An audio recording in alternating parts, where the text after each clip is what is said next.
Online work চ্যানেলে তোমাদের সকলকে স্বাগত। আজকের ভিডিওতে আমি দেখাবো তোমরা কিভাবে পাঞ্জাব ব্যাংকের টাকা তুলতে গেলে ফর্ম ফিল আপ করবে। কারণ এই ভিডিওটা আমি বানাচ্ছি, অনেকেই ব্যাংকে গেলে বারবার বলে লিখে দাও লিখে দাও। তো আমার মনে হয় এটা করা দরকার, তোমাদেরও এটা জানা দরকার। তো আমরা অনেকে ভাবি যে ইংলিশে লিখতে হবে, ইংলিশে লিখতে পারবো না। তো আমি বলে দিচ্ছি, এখানে কিন্তু এই ফর্মে তোমরা চাইলে কিন্তু বাংলায় লিখতে পারো, ঠিক আছে? এতে কিন্তু ব্যাংক টাকা দিতে বাধ্য। তো যদি কেউ 1000 টাকা লেখো, তোমরা যদি বাংলায় লিখতে পারো, এক ও 1000 হয় একা বর্গিজ একা র, এইভাবে কিন্তু বানান করে তোমরা এটা লিখতে পারো। তো এবং কিভাবে ফিল আপ করবে আমি এখানে বাংলা এবং ইংরাজি দুটোই দেখাচ্ছি। তো এখানে দেখো, ফার্স্ট যদি তোমরা বাংলায় লেখো, এখানে লিখবে 1000 এক।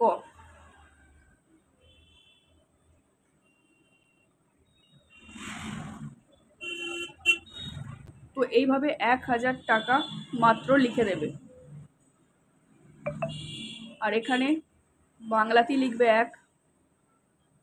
1000। তারপর এখানে তোমরা তোমাদের যে অ্যাকাউন্ট নম্বর আছে, সেই অ্যাকাউন্ট নম্বর ইংলিশে পারলে ইংলিশে লিখবে, বাংলায় পারলে বাংলায় লিখবে। তো তোমাদের অ্যাকাউন্ট নম্বরটা দেখে দেখে এই ঘরটাতে লিখে দেবে। এবং যার অ্যাকাউন্ট, সে যদি বাংলায় সই করে থাকে এখানে বাংলায় সই করবে, আর ইংলিশে সই করে থাকলে কিন্তু ইংলিশে সই করবে। তো এখানে সই হবে। এবং এর যে উল্টো দিকে ওপরে একটা নিচে একটা, এই দুটো ঘরে দুটো, এই ওপরে আর নিচে করে সাইন করতে হবে। ব্যাস, তাহলে কিন্তু এর কাজ মিটে যাবে। তারপরে আপনি জমা দিলে কিন্তু আপনি পেয়ে যাবেন। যদি কেউ মনে বাংলায় লিখবে তো ভালো, কোনো অসুবিধা নেই, আপনারা বাংলায় লিখতে পারেন। এবং যদি মনে করেন যদি কেউ ইংলিশে লেখেন, তাহলে এইখানে ONE THOUSAND রুপিস, এখানে আপনাদের যে অ্যাকাউন্ট নম্বর আছে এই অ্যাকাউন্ট নম্বরটা লিখে দেবেন, সেম এখানে সই করবেন। এবং এখানে একটা, এখানে একটা, এই সইগুলো করলেই কিন্তু হয়ে যাবে। আর এখানে এই ওয়ানের জায়গায় ইংলিশে 1 লিখে দেবেন। তবে একটা কথা বলবো, ফর্মে কিন্তু কোনো কাটাকুটি করবেন না।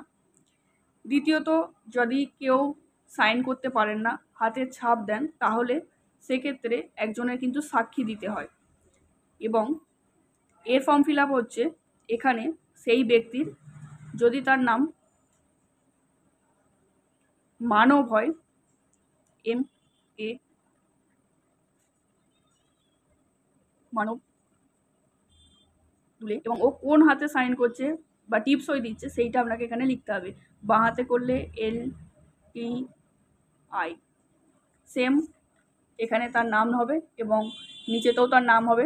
এবং ব্র্যাকেটে যদি ডান হাতে টিপ সই দেয় RTI এবং বাঁ হাতে দিলে LTI, এই করে করবেন। এবং যেই ব্যক্তি লিখে দিচ্ছেন এখানে তার অ্যাকাউন্ট নম্বর এবং তার সই করতে হবে।